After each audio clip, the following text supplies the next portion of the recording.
Greetings, ladies and gents. We're off. Back to Zereth Mortis. It's time to take a look at the creation catalyst. So let's get into this. When we originally did our video talking about Zereth Mortis, we looked as much as we could at the creation catalyst.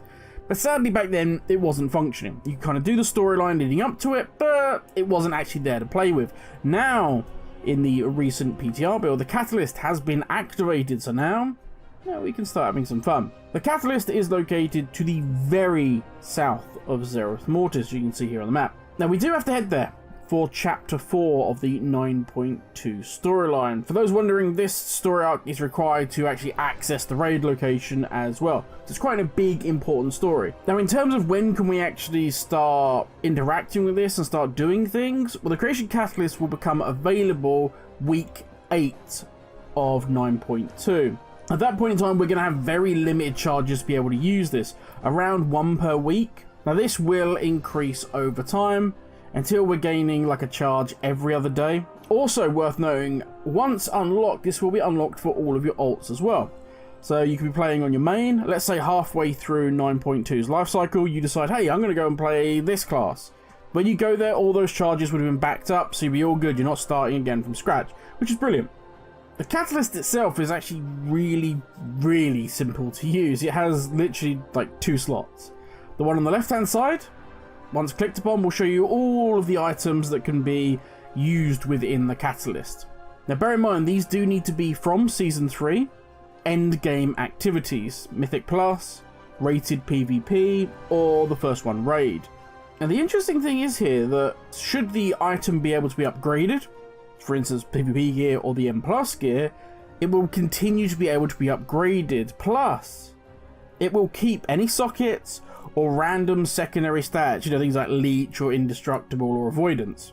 Now currently it's unclear whether this is going to apply to the Zereth Mortis items that we can pick up as well. So far it is only endgame season 3 activities, which is a little unfair for those that just like to enjoy endgame zones without necessarily entering endgame content. I get it, 100%. I know there's going to be people saying, well, if you're not doing Season 3 endgame content, why do you need the gear? But you know what? Sometimes it's just nice to have something new to play with. Even if you're not doing high-end content, you might just want to get your Zereth Mortis gear, throw it in the creation catalyst, and play about with the tier sets. But I digress. Now once you've selected the piece of gear you wish to upgrade, you will be able to see what will happen to that item. That's over on the right hand side. If you're happy with the outcome, simply slap that transformation button, and if you have enough cosmic flux, then you're in business. I'm gonna kill myself!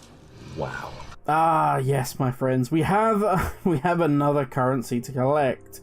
Currently on PTR it costs 600 cosmic flux for braces and cloaks, 800 for belts and boots, 1,200 for shoulders and gloves, and finally 1,500 cosmic flux for chest, helm and legs.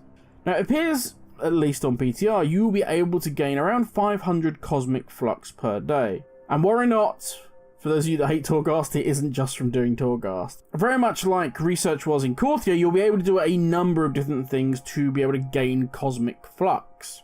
Things like treasure chests, rares, daily quests, and the larger bi-weekly quest similar to Shaping the Fates back in Korthia.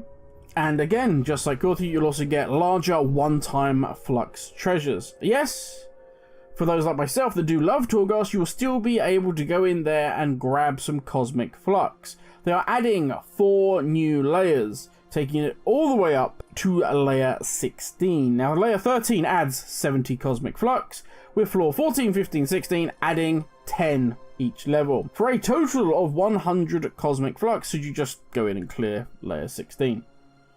Finally, we will be able to gain 100 cosmic flux from every M plus run, no matter the level. This one's a little up in the air because finally, rated arena wins will gain you 345 cosmic flux. Yeah, this one's a little sketchy for me. I don't PvP, so I haven't done enough to know whether this is correct, whether this is meant to be happening. But yeah, seems a little crazy, and we don't have anything currently with regards to raids. It's not even dropping anima or anything from any of the bosses. We got some loot, and that's it. So we're not sure with regards to the raid how much Cosmic Flux is going to be dropping there. And while we're on the subject of Cosmic Flux, let's talk legendaries. 9.2 is adding rank 7 to our legendary items. God only knows how much this is going to cost off the auction house. But yeah, that's a whole thing for another video. Now, to craft a rank 7, you will need 5,150 soul ash, 1,650 cinders, making it exactly the same as a rank 6. But you should also require 2,000 Cosmic Flux on top of that. Now, I will say, and this is my personal point of view, and obviously if you're a high-end raider and that, you're not going to be listening to me, but it's worth taking time to think what is more important to you. Personally, I would say if you're pugging and don't have a guild to craft your Legos for you, look at getting your tier set first. Look at spending your Cosmic Flux there, because that's probably going to have the most impact for you, outside of gaining our second Lego, of course. While you're busy focusing on your tier set, the core legendary items are going to start coming down in price on the auction house to something reasonable. If you're rich enough and don't care, then hey, crack on and enjoy yourself. But yeah, that, ladies and gents, is the creation catalyst. And that is also enough from me. Thank you for watching, stay safe, and I will catch you all in the next video. Ladies, everyone.